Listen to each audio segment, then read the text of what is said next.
Joel, the 3D printing nerd, designed and tested 3D printing filament rack brackets back over on his channel a couple of weeks ago to see how they perform, and then revised the design based on his destructive tests. Since Fusion 360 also has a finite element simulation tool built in, I'll today show you how you could also optimize your design using these numerical tools, and then I'll test which of the brackets can withstand the highest amount of load. Guten Tag everybody, I'm Stefan and welcome to CNC Kitchen.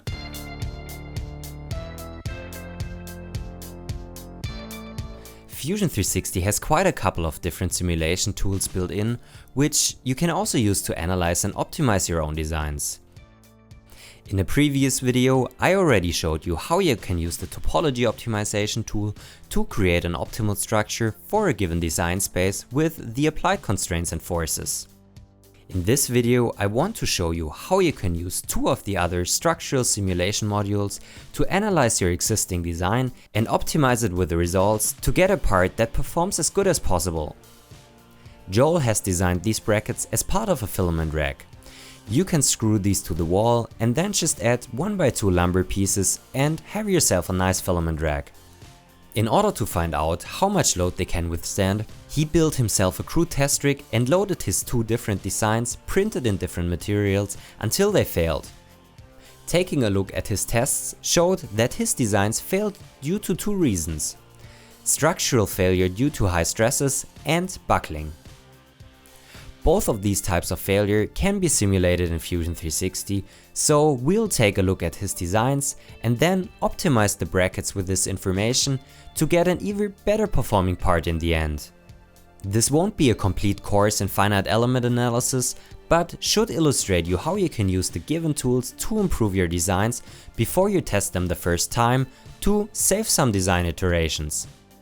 Also, simulating FDM 3D printed parts is very complex because the material properties are directionally dependent and we are working with mostly parts that are hollow, and Fusion 360 is just not made for that. So our simulations won't be 100% precise, but still should give us an indication where the problematic regions are and if a failure is likely. I also know that the load case is not perfect since we load only the front, but it is the worst location, and for this load case we have test results to correlate against. So without further ado, let's jump right in. Joel was so kind to provide both Fusion 360 models of the brackets. We have the first one that he used for his first tests and the other one, which is a little bit reinforced, that he used for his second test. In order to perform a simulation on this model, we need to apply a material to the part, and in this material the mechanical properties are stored.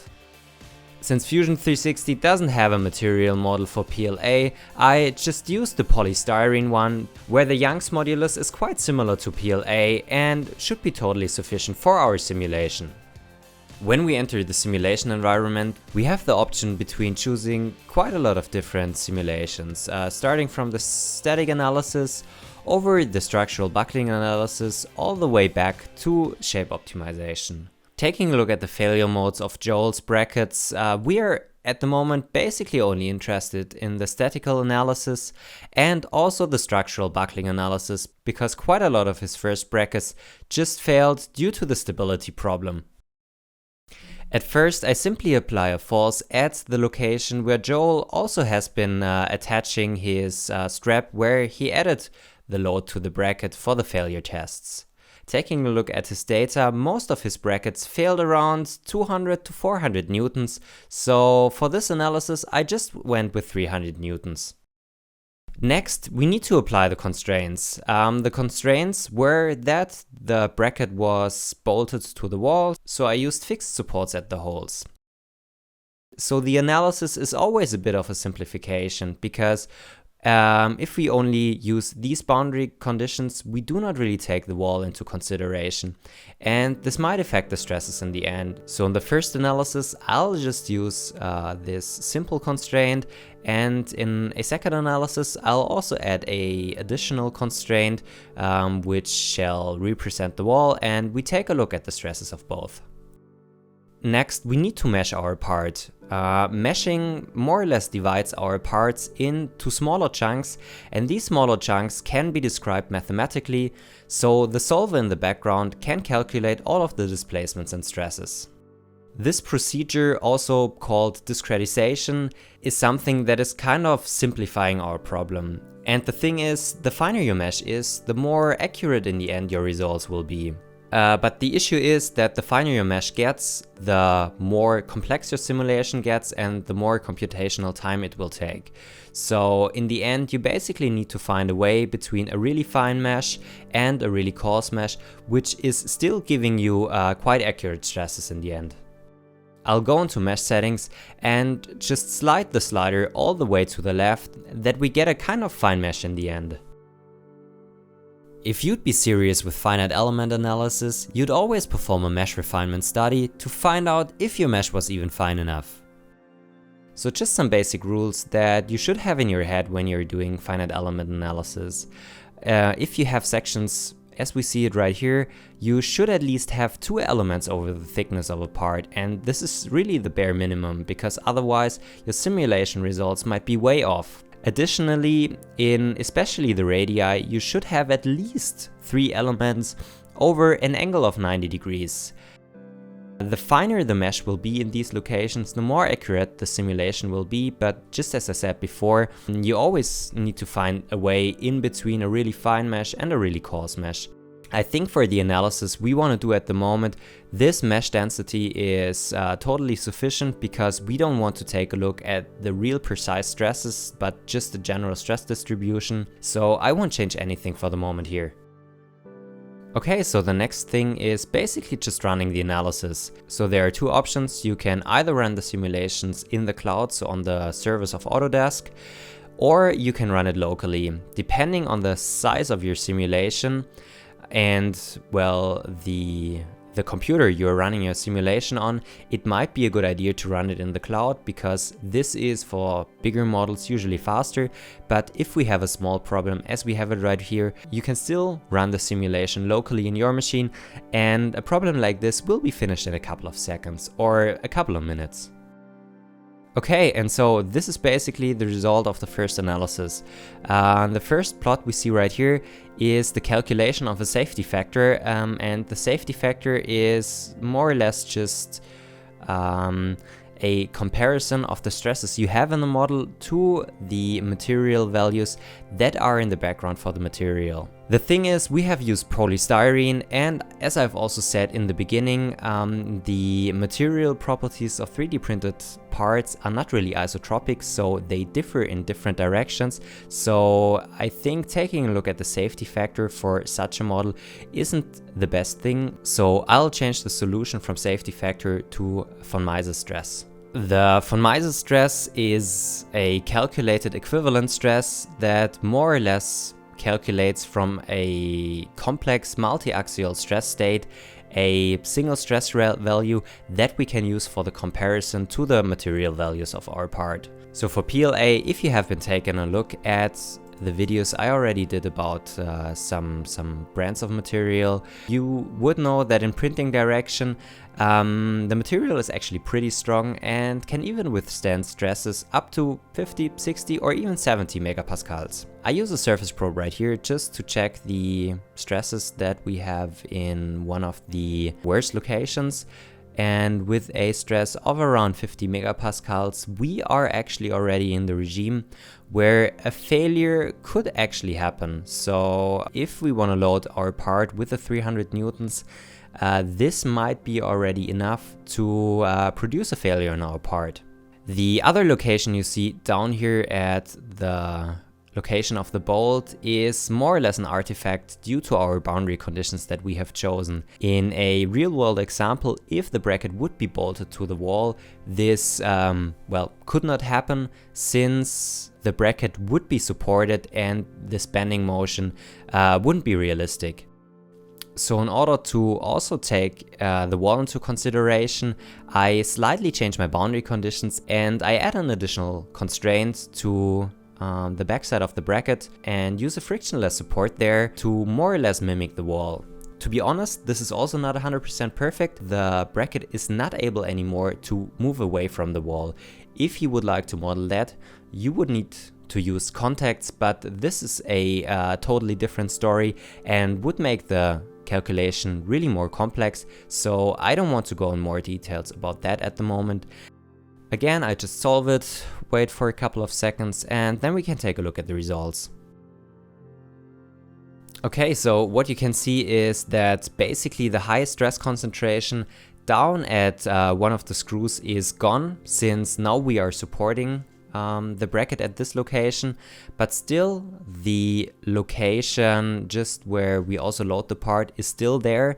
And also taking a look at the results from Joel's tests, this is actually one of the locations where the bracket might be too weak and where in a design optimization we should add more material to get rid of the stress concentration. Okay, so the next thing we want to take a look at is the stability behavior of this bracket. As we have seen in Joel's test, some of the brackets he has tested failed due to buckling. Buckling is a stability problem and can already happen way before the normal material failure of a part. Since our bracket is also kind of a slender structure, we also need to run a buckling analysis. And we also already have the evidence from the tests that Joel has performed that this is a real failure mode that will happen in real life.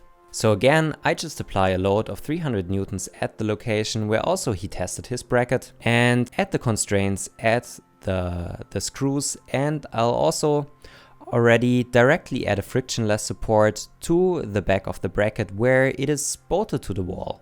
And again, it is necessary to add a mesh to the part that is fine enough that the stiffness of the part can be calculated correctly. Now it's a little bit different than before because Fusion 360 does not really let us solve this calculation locally on our machine, so we all of the time have to send it to the cloud. I don't know why, but that's just how it goes.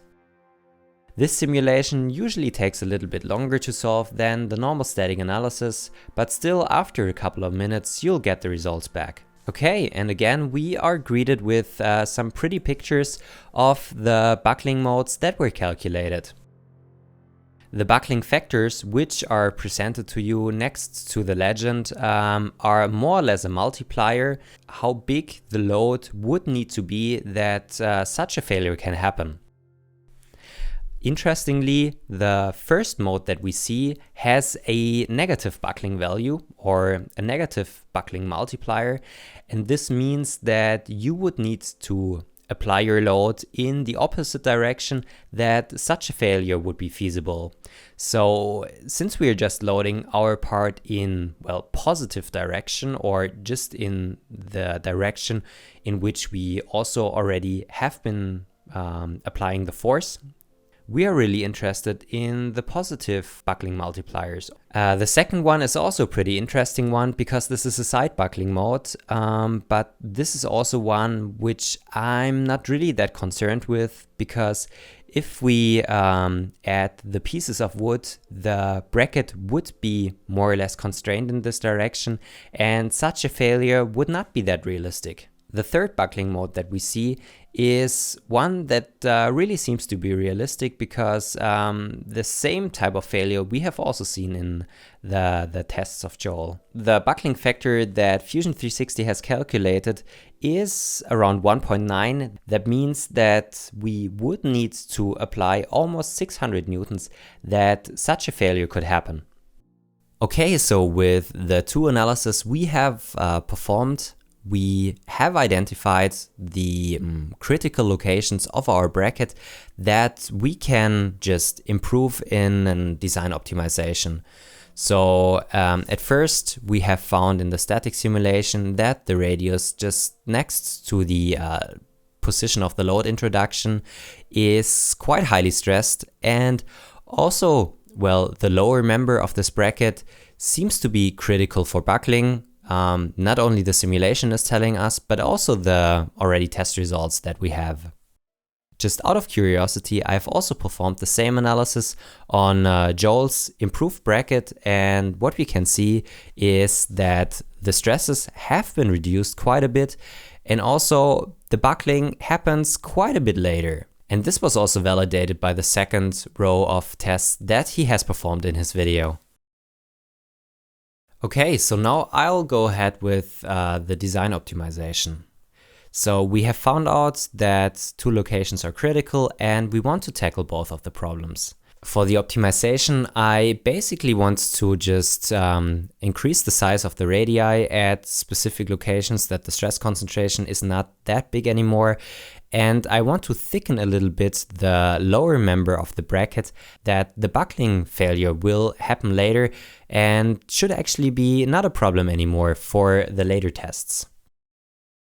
So I started with the initial design of Joel, and I basically just selected all of the surfaces I wasn't really happy with. After selecting them, you can simply hit delete and they will be gone from the model. The first thing I'll do is just increase the thickness of the lower member, and you can use the press pull tool for that. So just select it from the options, select the surface you want to modify and drag the arrow a little bit, in my case 5 millimeters, that the thickness is now doubled. The next thing is a little bit more usability, so I'll just shift the location of the holes that we need to screw the bracket to the wall a little bit. In order to create the holes, I simply add a construction line on the back of the bracket and then add the 3 holes with a diameter of 4.5 millimeters. I will be adding the support in the middle for the lower truss back again by just again creating a construction line that goes to the middle of the lower member, and then add some additional 2 lines to just finish the SketchUp. After extruding the support, I continue with the fillets and basically just select all of the sharp corners and add fillets in a way that it kind of looks nice. Usually the bigger they are, the better, because this results in most of the time less stress concentration. And there we have it. Before we print it out, I again just want to run the simulations on this model again and check whether it performs better in terms of simulation in comparison to the 2 other ones. The setup is pretty simple now because we already have the previously set up simulations in the background, and we just need to change some of the boundary conditions. In this case, especially the fixed supports where the bracket is bolted to the wall. I started with the buckling analysis, and the results nicely show that our design optimization was really good, because the first real significant buckling mode was at a factor of 10, and this is only the side mode that should be constrained when we later use it as a filament rack. We actually can be quite sure that we shouldn't see any buckling failure during the test of this new bracket. Also, the results of the static stress simulations were pretty interesting, because the maximum stress we see now is around 16 megapascals, which is almost by a factor of 4 reduced to the first design of Joel. So I'm quite certain that this design should perform quite better and should be able to bear quite a bit more amount of load before it fails. And all of that is at pretty much the same weight in the end. Next, I printed all 3 designs on my CR10 with the Titan Aero extruder and a 0.6mm nozzle in Plastica Trček yellow PLA. In order to compare them later, I used exactly the same settings for all of them with 3 parameters, 0.3mm layer height, 4 top and bottom layers, as well as 20% infill. Joel's initial bracket weighed the least with 59 grams, then there was the optimized bracket with 67 grams, and the heaviest one was Joel's revised version with 71 grams. I built myself the same crude test rig where I screwed the brackets to a piece of 2x4, loaded it with a ratcheting strap, and measured the load with a simple heavy-duty scale. The initial bracket nicely failed due to buckling of the lower frame member. just as seen in the simulation at 45 kilograms of load.